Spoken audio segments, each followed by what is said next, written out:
Ya baik Mirsa, Anda masih di Info Update. Saya ingin kembali ke Pak Sarun. Pak Sarun, kalau tadi kita sempat terpotong terkait bagaimana kemudian ini Sarkas ini menjadi satu persoalan memang di terutama BP3 TKI ya. Kemudian mulai penempatan TKI-nya nanti akan bermasalah di Malaysia itu sendiri. Saya kira kalau kita bicara pemeriksaan kesehatan TKI, itu ada aturan yang memang sudah harus diikuti oleh para PPS yang kajiannya dia mengatur TKI untuk melakukan proses kesehatan. Dan disinilah persoalannya. Manakala kita dibenturkan dengan harga yang telah diatur oleh pemerintah, di sini ini ada gejolak yang memang dirasakan berat untuk mengikuti itu. Gejolak seperti apa? Harga yang memang ditetapkan oleh pemerintah dalam hal Departemen Kesehatan kan sudah ada 320.000 minimum dan 600.000 ke atas mungkin 300.000 ya maksimum. Nah, itu yang untuk medical check up-nya. Iya, itu yang memang menurut si TKI, ya TKI dalam arti kata TKI ada depan PL-nya itu bilang itu berat untuk mereka lakukan. Jadi begitu ada yang dilakukan tahun lalu mungkin diterapkan itu ribut artinya itu harga nggak bisa dilakukan seperti itu. Jadi kalau memang harga tidak sesuai dengan apa yang ditetapkan oleh Departemen Kesehatan, tentunya mempengaruhi dari kualitas pemeriksaan TKI, pemeriksaan kesehatan TKI sendiri. Kita tahu kan begitu pemeriksaan kesehatan TKI ada item-item memang harus dilakukan dan memang itu butuh biaya untuk membeli alat-alatnya. Dan itu kalau memang harga yang memang sudah ditetapkan di luar dari konteks aturan dari Departemen Kesehatan itu lebih rendah, tentunya item-item yang harus dilakukan pemeriksaan itu nggak dilakukan. Di situlah sering timbul permasalahan, dia itu nggak diperiksa secara menyeluruh. Apa yang kemudian sudah dilakukan oleh BP3 TKI untuk kemudian mendorong hal ini atau hal serupa tidak akan terulang kembali ke depan? Kita sudah berapa kali mengajak si Sarkas untuk bersama. Ini sebenarnya antara Sarkas satu dan Sarkas lain seperti ada ketidakpercayaan. Begitu di Sarkas sana itu banyak dalam pemeriksaan kesehatan TKI, di sini merasa sepertinya menganggap situ ada politik dumping harga. Akhirnya di sini juga turun. Iya begitu terus-terusnya. Pernah sekali dulu sebulan itu kita monitor harga di tatanan yang memang pas sesuai dengan kesepakatan. Bagus.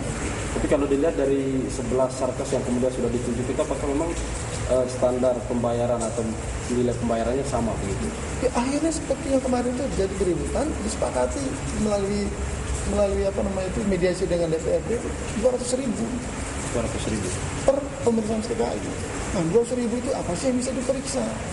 Kita kan nggak terlalu teknis mengikuti, tapi setelah kita mendapat informasi 200.000 itu nggak semua item pemeriksaan yang bisa dilakukan pemeriksaan. Pada akhirnya seperti ini, banyak TKI yang berangkat begitu di medical ulang di sana, banyak yang memang pulang kembali karena memang tidak sesuai atau memang tidak memenuhi syarat untuk diperiksa. Apa yang kemudian pendampingan yang sudah dilakukan oleh BP3 TKI sendiri sebagai badan perlindungan TKI? Kalau kita tetap itu kan sebenarnya itu kan pokoknya itu di Sarkas itu yang artinya ketika memang TKI kita sudah dikirim ke Malaysia kemudian dipulangkan begitu, kira-kira apa pengaduannya kan harus kepada BP3 TKI untuk mengadukan hal tersebut. Katakanlah kalau di sana mereka tidak lulus, berarti kan ada persoalan atau yang kemudian di medical check up di sini. Ya, tapi itu kita panggil si Sarkas. Ada pengaduan yang seperti itu sudah? Ada. Sarkas ada berapa? Kalau berapa saya nggak begitu, tapi nggak banyak. Artinya nggak banyak yang masuk kita, tapi yang pulang karena memang itu mungkin ada banyak, tapi yang ke kita itu nggak terlalu banyak. Tapi itu yang kita tidak lanjuti, kita panggil Sarkasnya. Apa yang kamu lakukan di pemeriksaan ini? Dan memang kita tanya konsekuensi dari pemeriksaan ini ada nggak? Kamu telah mengatur kesepakatan dengan pihak dari DKI. Kita sapa penelpon dulu Pak Sarun. Halo, selamat malam. Halo, selamat malam. Ya, dengan Bapak siapa? Di mana Bapak? Dengan Pak Mus. Dengan Bapak siapa? Dengan Pak Mus di sana. Iya, silakan Pak Mus. Ya, ini layanan para atap ya. Ya, ini kan teman-teman yang ada itu. Ya, hanya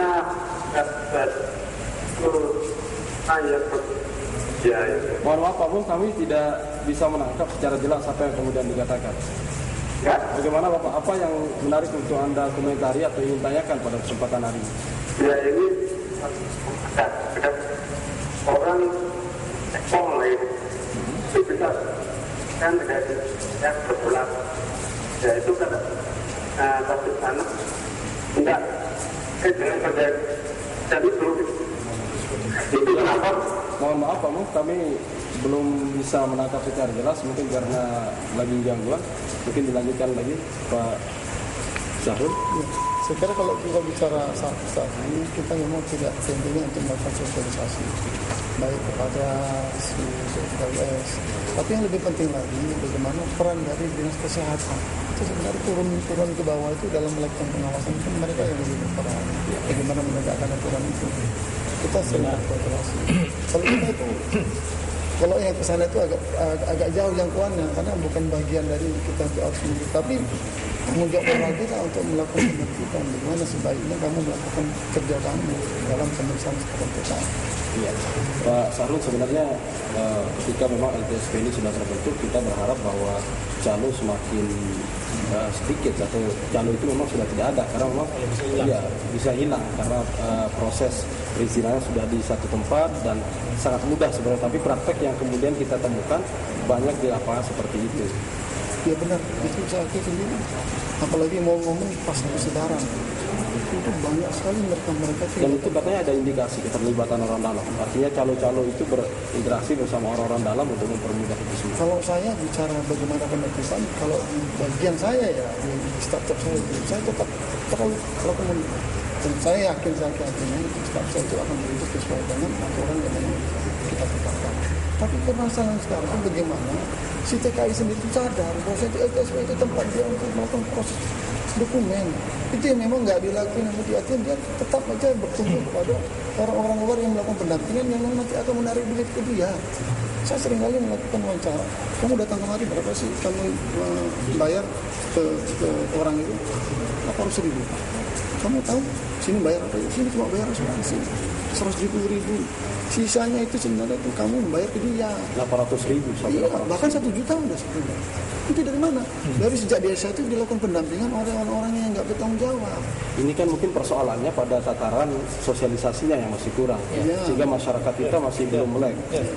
Ini anggaran untuk sosialisasi itu memang sudah turun untuk melakukan sosialisasi bahkan sampai kantong-kantong atau tingkat desa. Karena kita tahu bahwa di desa-desa terutama di pelosok-pelosok menjadi kantong dan basis daripada TKI kita itu sendiri. Kalau kita concern, kita tetap berpegang bagaimana masyarakat itu diberikan penerangan, penyadaran bahwa ini loh menjadi TKI begini loh aturannya, ini loh ketentuannya, ini loh syarat-syarat. Tapi itu sudah dilakukan. Kita tetap lakukan dan frekuensi sosialisasi kita setiap tahun kita tingkatkan jumlahnya. Tapi kita juga pingin itu keterlibatan daerah juga untuk ikut melakukan sosialisasi oleh kantong. Support dari daerah berarti selama ini belum ada. Saya nggak melihat itu belum ada. Cuma saya kepingin seperti itu kondisinya, ya kan? Artinya nggak kita doang. Daerah, apalagi di kantong-kantong TKI juga ikut di situ. Dan khusus TKI reentry, TKI cuti. Dari mulai mereka datang di bandara, kita sudah kasih itu Pak. Sudah kasih seperti selebaran, bahwasanya kamu kalau mau ngurus lagi surat untuk berangkat luar negeri, untuk mendapatkan KTKLN, ini harus kamu penuhi. Jadi sosialisasi untuk yang re-entry, yang cuti, sudah kita lakukan di bandara. Udah kita kasihkan. Jadi untuk mencegah bagaimana calo itu supaya nggak berkurang. Tapi tetap aja begitu datang kemari, itu didampingi sama calo. Kami bahkan ketika lewat di depan LTSP itu hampir rata-rata lebih banyak calo daripada TKI-nya. Badar kalau seperti dikatakan tadi. Untuk persoalan masyarakat saja kemudian diajak untuk berunding bersama belum bisa dilakukan oleh LTSP ini sendiri. Kemudian permasalahan calo juga masih menjadi persoalan yang krusial untuk kita benahi. Ini sulit untuk mendapatkan zona hijau dari ombudsman begitu. Saya kira kalau bicara sulit nggak sulit sebenarnya kalau ada polisi yang kemudian konsisten dijalankan. Tegas begitu. Yang menjadi persoalan kan adanya ketidakkonsistenan karena memang dengan ketidakkonsistenan itu ada pihak-pihak yang diuntungkan. Ini kan persoalan ini ya, persoalan yang disampaikan Pak Sahrul itu benar. Pengurusan atau fasilitas kesehatan itu sebenarnya hanya salah satu bagian saja yang menunjukkan bagaimana kinerja yang sifatnya koordinatif itu memang masalah besar. Perlu kerendahan hati memang dari semua stakeholder itu yang memang satu kerja itu memang untuk bersama-sama ya. Tetapi yang ingin saya luruskan begini, bicara pelayanan TKI tidak bisa hanya menyoroti tiba-tiba apa yang ada di LTSP. LTSP ini kan semacam muara ya sebelum TKI itu dikirim ke luar negeri itu Pak Sarul ya, ada yang namanya hulu dari kota kabupaten itu Pak. Ya. Kita lihat, kami pernah melakukan investigasi, ya, investigasi. Saya kaget luar biasa di sebuah kabupaten yang menjadi kantong utama TKI di NTB ini itu menganggarkan anggaran untuk sosialisasi dalam setahun cuma satu kali sosialisasi dalam setahun, padahal kabupaten itu adalah kabupaten kantong besar TKI di NTB. Saya sebut saja Kabupaten Lombok Timur. Saya kaget luar biasa. Bagaimana mungkin kita bisa menjelaskan hal-hal seperti yang disampaikan oleh Mas Harun tadi, disampaikan oleh Pak Junaidi tadi, bahwa ada persoalan besar yang namanya koordinasi dari para pihak ini. Nah, kami kemudian tahun 2013 kemarin, Pak Sarun dan Pak Junaidi, kami mencoba membuat sebuah regulasi kira-kira yang bisa mengeliminir praktek-praktek seperti ini. Lalu kami mendorong kepada gubernur draft, yaitu peraturan gubernur aksi daerah percepatan pemberantasan korupsi. Kemudian sudah disetujui gubernur dan disahkan menjadi peraturan gubernur, ya. Peraturan gubernur aksi daerah percepatan pemberantasan korupsi. Di dalam item pergub itu memang diatur bagaimana upaya meminimalisir praktek-praktek pungutan liar, praktek percaloan, praktek-praktek tidak patut yang ada di pelayanan TKI, Mas Harun. Itu cukup bagus sebenarnya. Nah, ya itu konsepnya yang bagus. Ya, artinya sebagai regulasi. Dan jadi pertanyaan sekarang saya adalah yang menjadi kekecewaan saya adalah pergub itu saya belum melihat ditindaklanjuti dengan clear. Saya 2 hari yang lalu kawan-kawan dari Ombudsman, asisten dari Ombudsman ngecek lagi Pak di LTSP. Selain melihat tingkat kepatuhan itu, kita juga melihat apakah pergub itu dijalankan. Nah, ternyata hasilnya saya harus mengatakan dengan sedih di sini memang belum ya. Belum dilaksanakan. Salah satunya memang itu dari Pak Sarul bahwa ada kecenderungan dari dinas kantor lain mengatakan begitu dia mengatakan bicara isunya TKI, udahlah biarkan itu disitakan yang punya. Udahlah itu urusannya BP3 TKI gitu ya. Padahal di dalamnya ada persoalan-persoalan lain, persoalan kesehatan, persoalan paspor, gitu kan, persoalan lainnya. Nah, ini saya kira memang harus diperbaiki lagi, Makanya saya akan terus berkomunikasi, berdialog dengan gubernur untuk menyampaikan ada yang masih belum clear nih tentang peraturan gubernur itu. Pergub itu belum dilaksanakan. Padahal ketika kami melakukan pemilihan gubernur itu, kami juga berkoordinasi dengan KPK. Bahkan KPK sangat tertarik dengan pergub ini. Karena satu-satunya Indonesia, Mas. Bahkan Pak Busro mengatakan dia ingin terlibat terus dengan dalam pelaksanaan pergub ini. Oke. Ini yang kita sapa telepon dulu Bang Ada. Halo, selamat malam. Halo. Iya, dengan Bapak siapa di mana Bapak? Ya, Buhari ya, Pak Buhari di? Iya, Kulipan. Oh iya, silakan Pak Buhari. Ya. Apa namanya? Cuma saya mau tanya soal kebetulan Anda tetangga musibah meninggal dari Malaysia. Jadi bisa nyambung sama saya dengan acara ini. Oke. Iya, terus Pak. Nah, sampai sekarang dia asuransinya enggak datang-datang. Bagaimana itu asuransinya untuk ngadu ke siapa kan gitu. Ketika dia berangkat ke Malaysia, apakah dia ilegal atau legal Pak? Ya resmi dia pakai PT-nya PT Cipta Rezeki kalau tidak salah. Pakai PT? PT Cipta Rezeki yang dipimpin sama JDG yang seperti jalan apa namanya di Palu ini. Sudah berapa tahun dia di Malaysia Pak? Sebelum kontrak dia musibah di sana meninggal, terus dipulangkan sudah batal. Artinya tidak ada urusan administrasi asuransinya sampai sekarang belum keluar dari itu Haji Muadim yang ngurus asuransi itu asuransi apa konsorsium. Iya. konsorsium. Sudah hampir berapa bulan?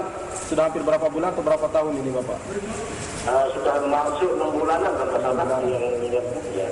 Kalau bisa kita mau ngadu ke siapa, kalau ada hadiah Pak Abusmen apa namanya ini bisa nggak ngadu sekarang? Iya. Oke, baik, terima kasih Pak Buhari.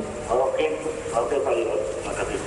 Iya, ini ada persoalan seperti dikatakan tadi, memang asuransi ini menjadi satu persoalan juga di ini.